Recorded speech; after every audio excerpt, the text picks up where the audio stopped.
Open Door is the podcast multifamily owners, builders, and developers turn to for insights, ideas, and identifying solutions. You don't want to miss the latest episode. Welcome to Open Door by Cox Communities, a show dedicated to bringing you the latest information, hottest trends, and newest technologies for you to consider when making decisions for your multifamily communities. Hi, I'm your host, Valerie Sargent, and today on the show, we're discussing the latest data on renter preferences and exploring the strategies to address and satisfy these preferences within multifamily communities. Joining us for this conversation are two industry leaders who bring a wealth of knowledge and experience to the table. First up, we have Kendall Pretzer, the CEO of Grace Hill. Grace Hill is at the forefront of providing technology solutions that not only increase resident and tenant renewals, but also reduce operating risk and improve net operating income for multifamily communities. With Kendall's expertise, we'll gain invaluable insight into leveraging technology to meet the evolving needs of renters. And also with us is Brian Stifel, the Senior Vice President of Brands at Cox Communications.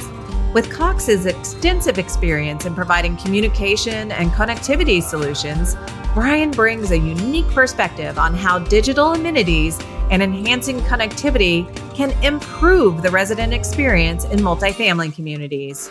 Together, Kendall and Brian will guide us through the latest trends, preferences, and strategies shaping the multifamily housing landscape. So sit back, relax, and get ready to learn how to stay ahead of the curve in satisfying your renters' needs. Welcome, Kendall. Welcome, Brian. Thanks so much for joining us today. Thank you. Thanks for having us. It's a pleasure to be here. Thank you. I'm so happy to have you both. To start things off today, I'd actually like to ask both of you, what are some of the most significant shifts or trends that you've observed in renter preferences over the past year or so? Kendall, I know in your work with Grace Hill, you're involved in a lot of things through the National Multifamily Housing Council as well. Perhaps you could go first and enlighten us. Yeah, sure. Thank you. Yes, with NMHC, we partner and do a renters preferences survey, which is still available for purchase through NMHC if anybody wants that. But some of the things we've noticed that we're trending is we have more retirees answering questions and living in apartments. People are living longer in their apartments. More people have pets. No shock past COVID on that. And we seem to have figured out packages. That was finally a big problem. I know we seem to have figured that out, but yeah, it's interesting. The other trends that residents are talking about, and when they talk about themselves, they're foodies. They're interested in travel. They're interested in fitness. Obviously the last kind of interesting thing is the whole EV car thing. Still 96% of the residents surveyed still have gas powered cars. Now, obviously that is impacted by geography, but, there's still that kind of going on. And, 52% of the residents work remotely some. Isn't that an unreal number? Shift. Yeah. Mm-hmm. Wow. Yeah. So they're in their apartments a lot more than they have been in the past. Which can lead to resident complaints and things that happen as a result of people being home more. Yeah. Things they notice now that they walk by it, 50 times.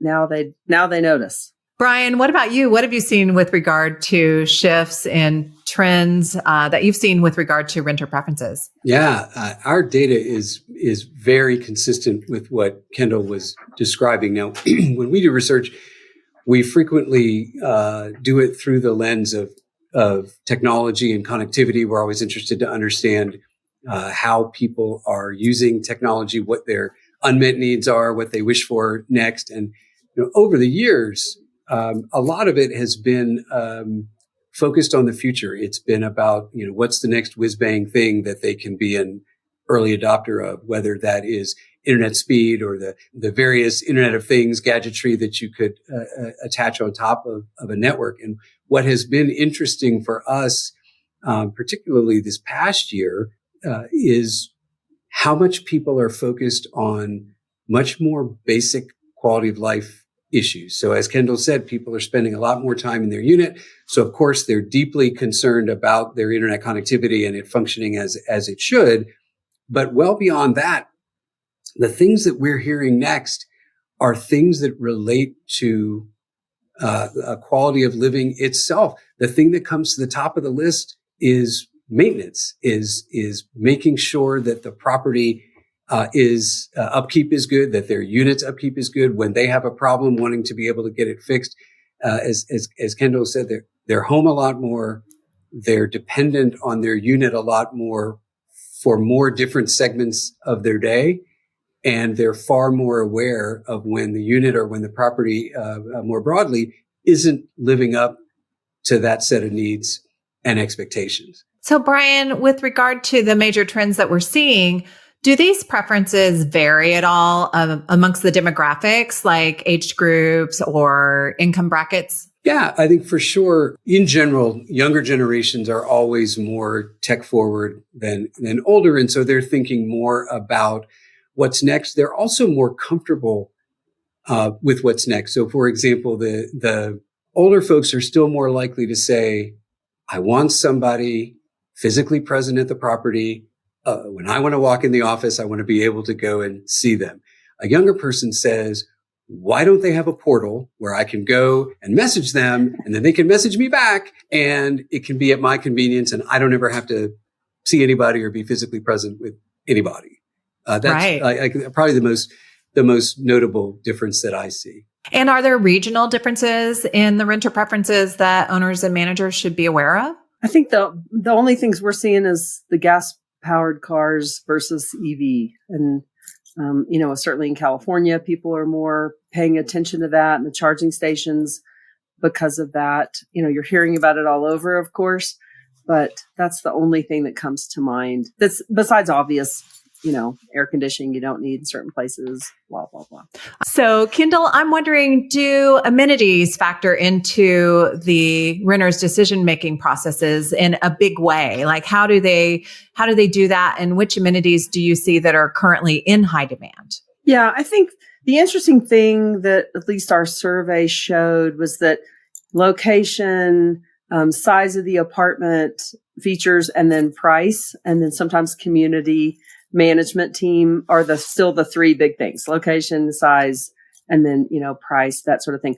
But yes, in the apartment, the particular amenities in the apartment itself, washer dryer connections are still the biggest, or washer dryers, either way, are the top number thing. High speed internet, to Brian's comment, as well as soundproofing. We're much more noise tolerant or intolerant now. So soundproofing is interesting, where people are listening and paying attention to that. Closet space, windows, shades, and then refrigerators with ice makers. That's interesting now. We no longer do we want to turn those things. So, the ice makers. So the community amenities, the things that rank the highest: cell phone reception. Oh, yeah. Sure, hearing a lot about that. In fact, I've read some information where renters are saying, I'm walking around making sure I have my cell phone, because that's people's normal cell phone now. Few people have landlines anymore. Package access. Mm-hmm. We talked about that. They want to be able to get their package when they want it. We're just ordering a ton more packages. I want it at my door, or some sort of self-serve package locker, something I can get. Covered parking, pool, fitness, non-smoking buildings. Mm-hmm. And then the last ones is recycling and energy efficient water or initiatives. So, people are more conscious of those types of things these days. Yeah. And want to know that their community is paying attention to the footprint. Absolutely. Brian, with the rise of remote work that you brought up earlier, how has this impacted the priorities of renters when they're choosing a multifamily community? Yeah. Well, so, Kendall mentioned that the top three remain the top three and have remained the top three for years. In fact, when we do our research, we don't even ask those anymore. We stipulate, assuming all those things are, meet your needs, then look at this other array of potential benefits and which of these things are relevant to you. So we don't even put those in our tests anymore. It's not a good use of what we call survey real estate. For sure, reliable connectivity comes right to the top after those big three. And we obviously have a vested interest there, so we break that one down pretty significantly. It goes far beyond just the array of internet speeds and the proof of reliability that people are looking for. It goes on to Wi-Fi coverage, both in the unit, but also across the property. And so Kendall mentioned cell phone reception everywhere, internet reception, whether it's flowing through your cell phone or flowing through another connected device, everywhere. People have no tolerance for any inch of the property to be uncovered by really, really strong Wi-Fi and connectivity. The other piece then becomes more of again, kind of a lifestyle benefit related to connectivity, which is people want to be up and running the day they move in.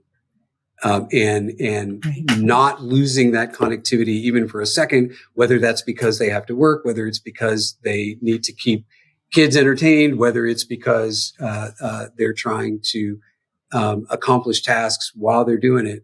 And so whether it's our ability to have it set up ahead of time, whether it's about being pre-enabled so they can just push a button and turn it on, those are all benefits that are proving to be extremely attractive to residents.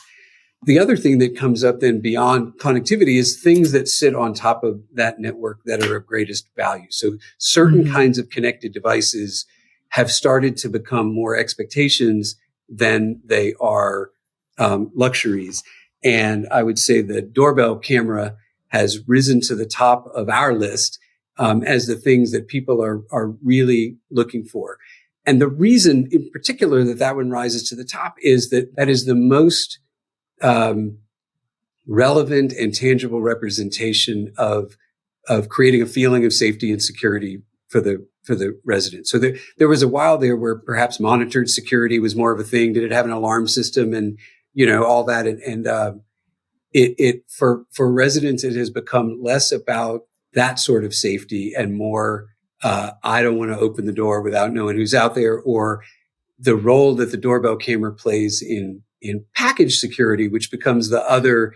Kendall mentioned that we need to solve the package delivery problem. It's not just getting the package delivered where and when I want it. It's also that my package is secure. And so that whether it's a doorbell or a different form of technology that gives people the confidence that their package is going to be there when they get it, those have become very big deals for folks. Absolutely. And understandably, we've seen a lot with cameras catching people taking packages. Yeah. So when things disappear, they want to know where they go. So Kendall, you kind of touched a little bit upon this earlier. I wanted to talk to you about sustainability and eco-friendly features that are at the apartment communities. They're becoming increasingly important to renters. So what are some effective ways that owners and managers can actually incorporate these into their communities? Yeah, as we have all talked about, the renter of today is certainly paying attention to what kind of strides we're making in that, and apartment owners are part of that audience. So recycling is, again, one of the top biggest things is, do you have some sort of recycling program at your community? Water efficiency is really making that list. Like, are we using water? What about your sprinklers and landscaping? Do you have leak detectors?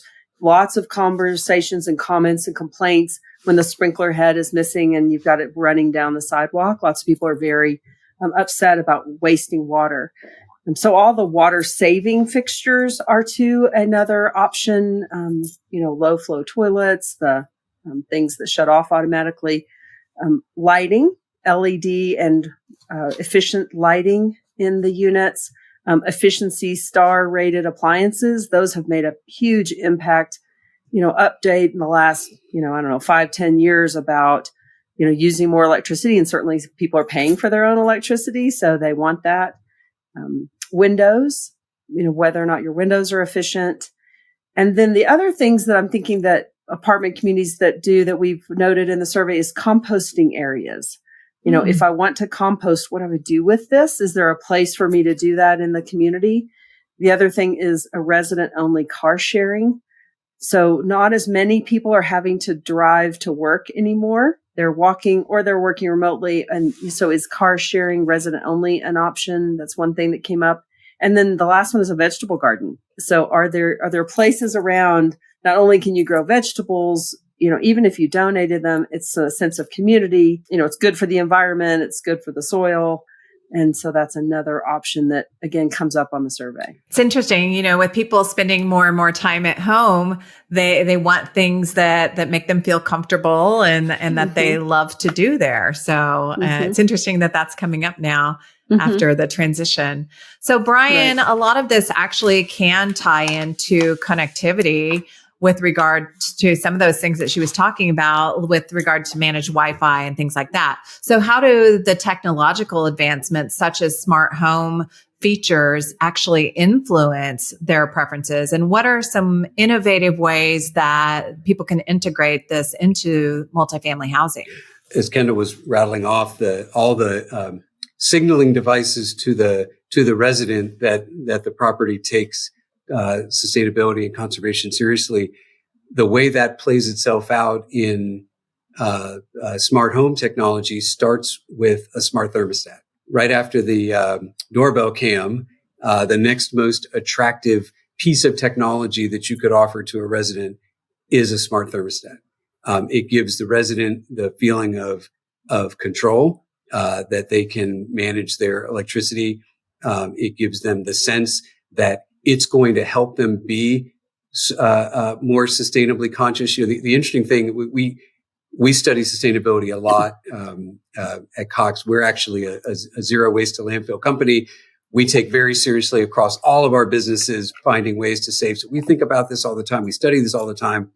And one of the most interesting things about sustainability as a value set is the majority of Americans think of themselves as sustainably conscious, want to be sustainably conscious, but it doesn't easily translate into their everyday behaviors. But they want to be. And one of the great things about a smart thermostat is it enables them to pay that off because the thermostat is doing the work for them. It's giving them the confidence that they are, in fact, managing their electricity responsibly.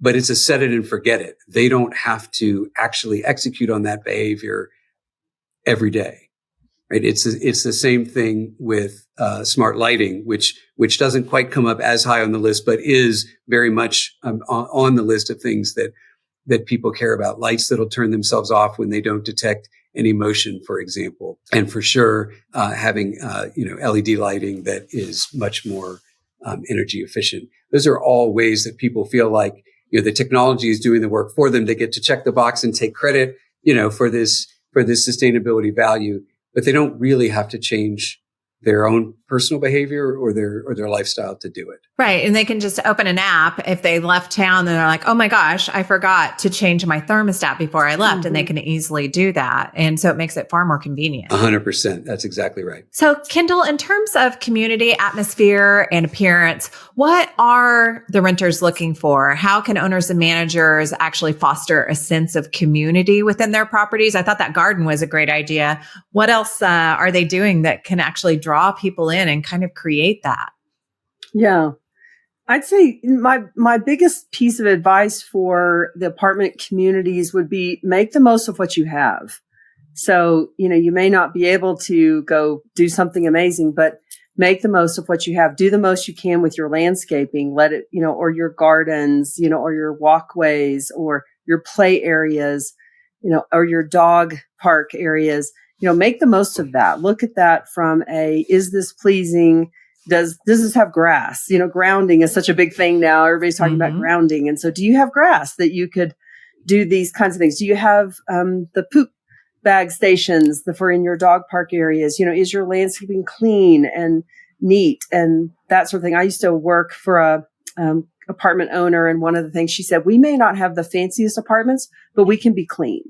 Right. And I think that's really, something to pay attention to, the sense of community in those places. Dog parks is a great example. If you have a dog run area, it's a great place to meet other residents. It's a great place to meet other residents' dogs. You certainly, I've heard lots of people say, well, I don't know that person, but I know that dog. Thrifting is such a big thing in our world these days, certainly a resident swap or a garage sale or something like that. Because, again, take advantage of some of the trends. And then just, good old resident gatherings. I'm on the board of a organization called Apartment Life. And that is all they do is cater to the community, the sense of community at apartment communities. And so all those things really help drive residents' happiness at the community. I love that because they are communities and we are seeing people create more of a sense of community these days. And we are seeing a lot more people on social media and doing online reviews. So Brian, I'm going to come to you for this one. How important is online reputation management for multifamily communities? And what are some best practices that people can use in this area? Well, it's hugely important. Very few brands in this world have the benefit of being household names, and especially when yours is a brand that is an infrequent purchase. So how often do people, need to purchase or think about, a new housing? Certainly some people change annually, but most people don't. Right. So it's a very infrequent purchase, very different than something you buy at the grocery store. And housing in particular is something that is paid off by a lived experience. It's not very easy to know what it's like with property A versus property B without actually living there, because a brochure can make it look great. It can look great when you drive by on the street, but you have no idea how well the infrastructure is maintained, how well the staff shows up and delivers on your needs, whether all of those little things we talked about, from package delivery to property maintenance to, safety and security to refilling the dog park poop bags, you just don't know any of those things unless you live there, and you don't get to try before you buy. Right. So the next best thing is you have to ask people who have that lived experience what they think. And so the role of your current and former residents in sustaining and advocating for your brand is huge in property management. It's huge in our space as well, right? People want to know what the lived experience is like. And so it's critically important that you, first of all, that you serve your current customers well. The best way to attract new ones is to serve the existing ones well. But beyond that is to foster a sense of pride and advocacy in that community. You want your residents to wear that community with badge value. You want them to be proud of where they live and to tell other people where they live and to advocate for where they live. And you for sure want them, when they show up, particularly in the real crowdsourced ones, the ones like Nextdoor, right, that the brands have no control over. We can't put advertising in Nextdoor. We can't even go in and comment on somebody's comments in Nextdoor. It is the most raw and unfiltered source of data, and as a result, one of the most trusted. And so encouraging your existing residents to go out into those platforms and be advocates, in essence, be influencers for your brand, is a hugely, hugely powerful way to build confidence with prospective residents. I love that, Brian, because Nextdoor is not one that some think of traditionally as being where information is being spread. And it's definitely a source where people are talking about everything on there.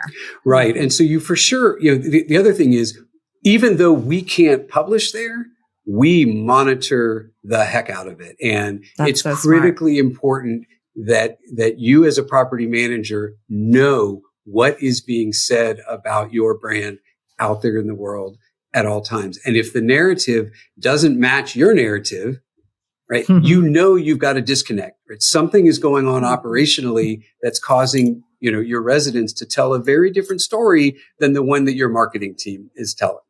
right? And so that's a hugely important sign when that disconnect is there, that you've got an operational excellence problem, right? And that you've got a brand challenge with your residents. Well, and I think you raise a good point too. You also have to ask for people to talk about you, like give them the invitation to do that, because unfortunately, people tend to share the bad things, but not the good things as often. That's and right. there can be an imbalance there as well. So, Kendall, I want to talk to you actually about affordability, because it's a crucial conversation and consideration that many renters are having. And are there any strategies that you've seen that owners and managers can employ to actually provide more affordable housing options while still meeting those expectations that they have and the quality and amenities that people are looking for? Yeah, such a great topic and very broad in what we can do as an industry. You know, we have housing shortages, as we know. You know, last statistic I heard is we're 10 years behind.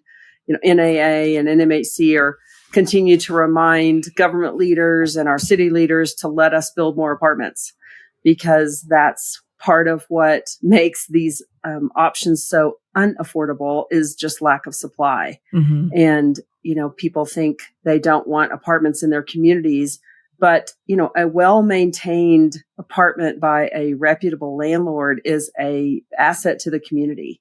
And we just need more and need to be able to build more and get past some of these very difficult building regulations that make people shy away from that. You know, rent control does not really help our housing crisis. And it is because it disincents developers to, you know, to not build more affordable housing. So, you know, I'd say from the community perspective, the best way you can do is keep your expenses as low as you can. And you do that by bidding things out. And, you know, is there another way to do this? Is there another supplier? Do I need this like I used to? I think that's the other interesting thing is, you know, we've purchased things over and over because we're used to doing that, or we're used to offering that, and having kind of asking that. You know, residents do care about different things now than they have. And so that's another thing to think about is, do I have to keep doing cookies in the office because nobody wants to come in and put their hands on them? And so, well, maybe I can cut that out and now use those dollars somewhere else and just continue to make, you know, my community as affordable as possible. Brian, with regard to maintenance that we talked about earlier, that responsiveness being a key factor in resident satisfaction, what are some strategies that can help ensure that prompt and effective maintenance in multifamily communities? The combination of operational efficiency and cost efficiency. So we sort of have a two-pronged approach to how we help property managers. On the one hand, we try to give them all of these value enhancers that can enable them to command a rent premium, right, and keep driving rents and profitability up. But the other thing we do is provide them with technology and solutions that are designed to materially cut their costs so that they can afford to offer affordable rents. And so a big part of that, as you mentioned, maintenance is where we have focused our innovation. So one of those is just around the whole idea of property IoT and community Wi-Fi. So think, you know, things that the property can purchase on behalf of all the residents that lowers the cost of technology in the entire property. What the property IoT can do is materially help the property management team manage that property cost effectively. So think about the ability to show apartments remotely rather than having to have somebody on site to show apartments. Think about and remote gate management. Think about water leak detection so that you don't have to inspect properties, you know, and you can catch them before material damage is created. Same thing with smoke and CO2, window and door sensors. You can detect when things are going wrong. Same thing with smart thermostats to control the cost of heating and cooling, you know, empty units. All of these kinds of things that can help the property control their costs, both the underlying energy costs or the repair costs, but also the labor costs of having all of that staff on site. And so a lot of what we do is try to help properties be able to reduce on-site staff, centralize their staff and have fewer overall, while still providing the same or better service to the resident. So for the resident, it's not actually about seeing a human. It's just about having your problem solved. And so we mentioned earlier, how the younger generation would be happy to do everything through a portal. We've actually done a lot of work on this idea of what a full resident portal can do, and the power of two-way communications, the power of ticket generation, the ability for the resident to indicate whether the problem is or isn't solved, for the property manager to be able to tell the resident what's going on and on. All of those efficiency elements require less staff, keep your resident happy, which keeps them from calling, but it also keeps them from shopping around. And we all know it's much cheaper to sustain a resident long-term than it is to pay the acquisition cost to go recruit a new one. So for all of those ways, we've seen a lot of technology solutions that can help with both that efficiency and that cost savings. It offers an opportunity for the connection to continue that makes them feel more tied emotionally to the community, because they're communicating back and forth. And that's creating a tie and creating that loyalty, because things get taken care of. They're updated regularly. I think it's so valuable. Exactly. So we spent a lot of time on my team studying the idea of trust, and what are the things that build trust between a customer and a brand, and what are the things that erode trust. And the two pillars of our trust model are competence and good intention.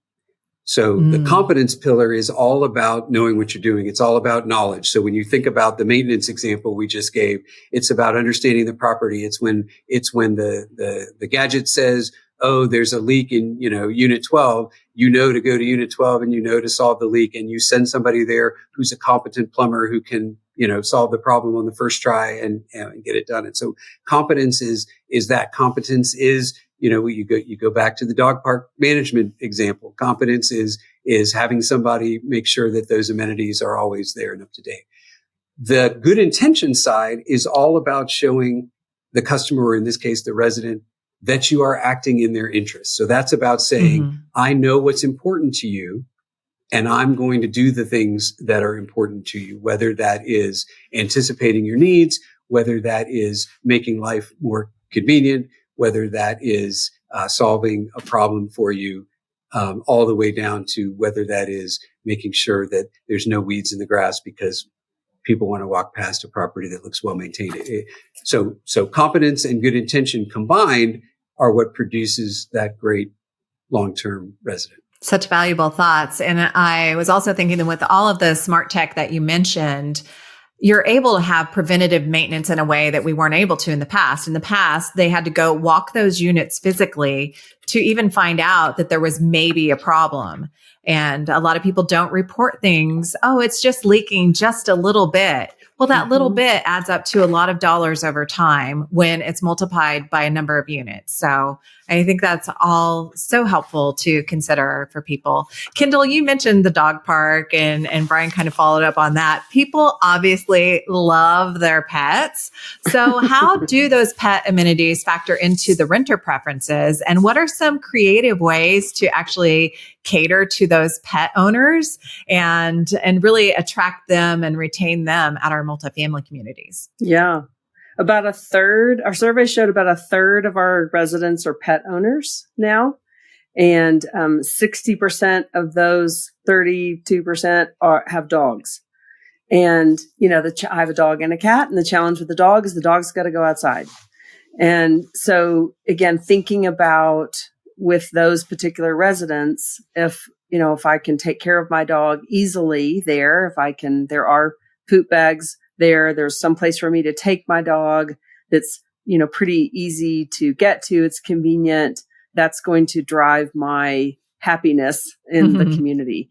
I think functions with your dog. Again, you'll hear lots of people talk about, oh, I went to the dog park and I know, that's Rover and that's Windsor and that's, Pippi, and I have no idea what their people's names are, but those are the, so people, again, so if you have functions with your dogs, do little something with that where it's a parade or you get to walk around and meet each other's dogs, but use the dog as the way to do that. I was thinking about when my kids were in college, the colleges would have pet puppies or dogs or something over, and they could go during finals and pet these animals and do that sort of thing. You could do the same thing in your own community, where it's been a strict, crazy week. It's stressed out, Friday, come on, bring your dog. If your dog's okay with letting other people pet it, bring them, certainly. So some easy, inexpensive community options you could do. Certainly pet of the month is easy, but some of those other things about just ways to give a sense of community with your pet. Well, and I know some people have pet washing stations at their properties. And so that's interesting. I actually attended a benefit called Rock and Roll Rescue last night, and they were actually a band was playing to benefit a dog adoption agency in the area. So why not even host dog adoptions and things like that at your property as a way to draw traffic? These things can also be marketing events and create local goodwill. Well, 100%. And we spend a lot of time studying human connection, the role that our technology plays in human connection, and how all that works. And in the midst of all of that, especially during the pandemic and immediately following the pandemic, it became very clear that there's a serious loneliness epidemic, right, in our country. Absolutely. And a lot of people who live in multifamily housing live by themselves, or they live by themselves with a pet. And, as Kendall was talking through all of those pet amenities, there are few things in life more powerful than human connection, than making a connection to another person and feeling a sense of belonging, feeling a sense of shared values, feeling a sense of shared community, feeling like you're part of something bigger than yourself. And it seems so small, these, let's have a dog park, or let's get all the people with pets together. But when you do that, you foster this very, very deep sense of community that the resident can't even articulate it for you, but they're going to go home happier. They're going to go home more fulfilled, and they're going to go home saying, this is a place that feels like home, which again is what produces that long-term brand value. Right. Well, they go out and take their dog for a walk, and they're walking around, and they greet the other pet owners, and they're able to just enjoy the beauty of the community. It's huge. 100%. Kendall? Even if you don't have a dog, just sometimes people that don't have a dog, they travel or all miscellaneous reasons, even them being able to go and pet somebody's dog or pet that, that's a huge stress relief. They talk about it elongates our life. I mean, there's all kinds of other things that it does. So, and it's free. Exactly. So as we think about mental health and loneliness, with the growing focus on health and wellness, what are some amenities or features that you're actually seeing become popular, Kendall, among renters? Yeah, the health and fitness continues to be something we all pay attention to. It's not only just about fitness now, it's also about health. And certainly fitness rooms and fitness centers continue to be a driver. Even if they don't use them, they want to know they can, and that it can save some gym bills and that sort of thing. The access to that is one of the things that came up on our survey is if you have a fitness center, let me get in there whenever I want to. Yoga areas, places to do yoga, places to do group activity, outdoor play, some sort of fit space. Those are beneficial. And again, somewhat of a marketing sizzle in that even if I don't do it, I know I want to buy somewhere that has it because I know it's good for me. So having personal trainers there, run and walk clubs are easy to start at your community. Again, doesn't low cost. We've seen common area kitchens with a professional grade kitchen. People want to rent that or use that. Cooking is a big thing. Barbecue grills, they're sort of making a comeback in the communities that people talking about, I want to go barbecue my meat, or that's a place for me to go hang out. You talked about pet washing stations. Particularly if I've got a big dog, I may not want to do that in my apartment. So that's place I could do it. And if you've got any rooftop space or area like that you could sort of set out as kind of a cool space, another place to hang out and just enjoy the outside. Even if people don't use it, they want to be able to say that it's there, and I'm envision myself there. I can see myself sitting there with a book, and like the people who pay for a gym membership but don't go. Exactly. Kendall, how can owners and managers stay ahead of the curve in anticipating any future shifts that are coming their way with regard to renter preferences? And how can they adjust their offering accordingly? Yeah, I think a couple of things. NMHC does this renters preferences survey every couple of years. And as I mentioned, it was done last year and that's still available. And this year comes with an interactive dashboard that really, renters and owners can go in and really slice and dice the data based on where they are geographically so that's another new interesting thing that NMHC makes available to community owners and investors. I'd say survey your residents, continue to give them opportunities to speak and to give you ideas or to give you feedback on things that you have done. I know we've got all kinds of survey examples where there was a owner of a commercial building in Los Angeles that was going to spend a bunch of money redoing the lobby. And they sent a survey out to all the tenants in the building. And it came back and they said, we don't really care about that. What we'd really like is a better outdoor space and, someplace to eat our lunch and maybe even play pickleball.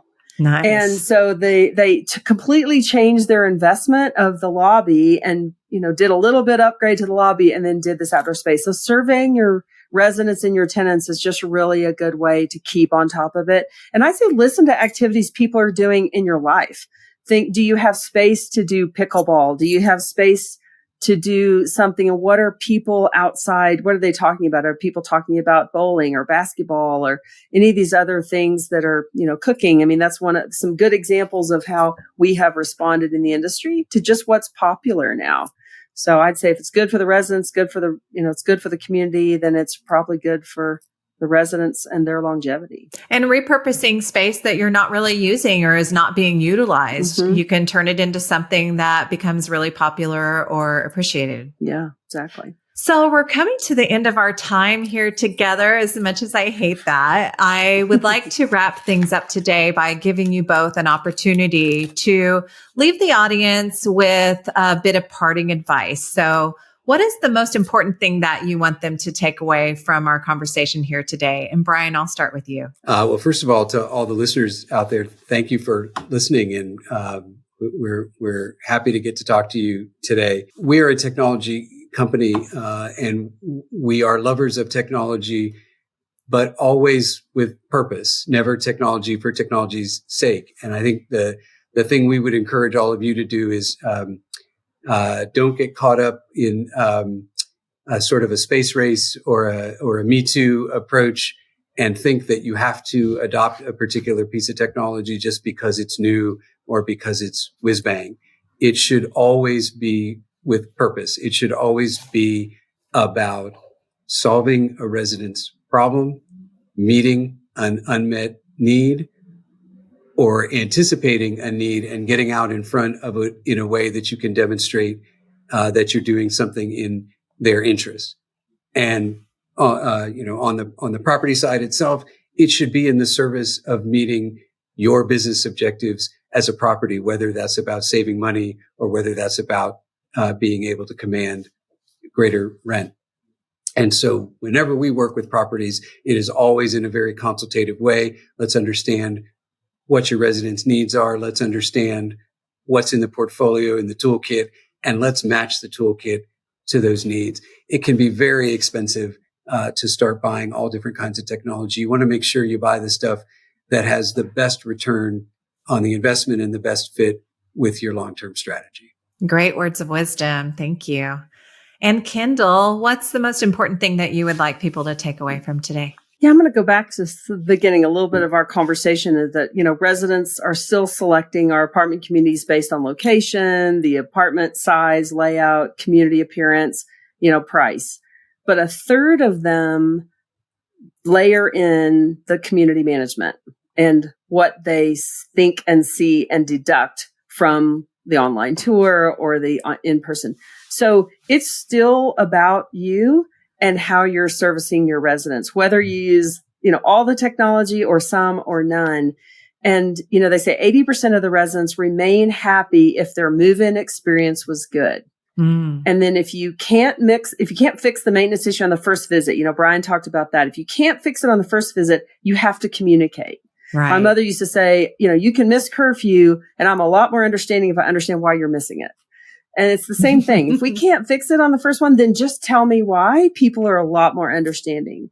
So the interaction with the staff is still a key driver of the residents' life cycle satisfaction. And the staff's ability to solve their problems is as critical and important as ever, whether you use technology or you use, just good old fashioned, handshake and a smile. As much tech as we introduce to this industry, it still comes down to the fact that this is a people business, and we have people dealing with people at some point, and it has to be a good experience. Thank you for exploring all of these preferences with me today. I have loved our conversation and my time with both of you. So thank you so much. I appreciate you. Thank you. It's been a privilege. Thanks again to Kendall and Brian for being on the show today and discussing some of the latest data on renter preferences for the multifamily industry. And if you enjoyed the show, please remember to rate and leave us a review. Thanks again for listening. I'm Valerie Sargent, and this has been Open Door, brought to you by Cox Communities. We're in the top 1% of business podcasts for a reason. Subscribe now so you never miss a moment.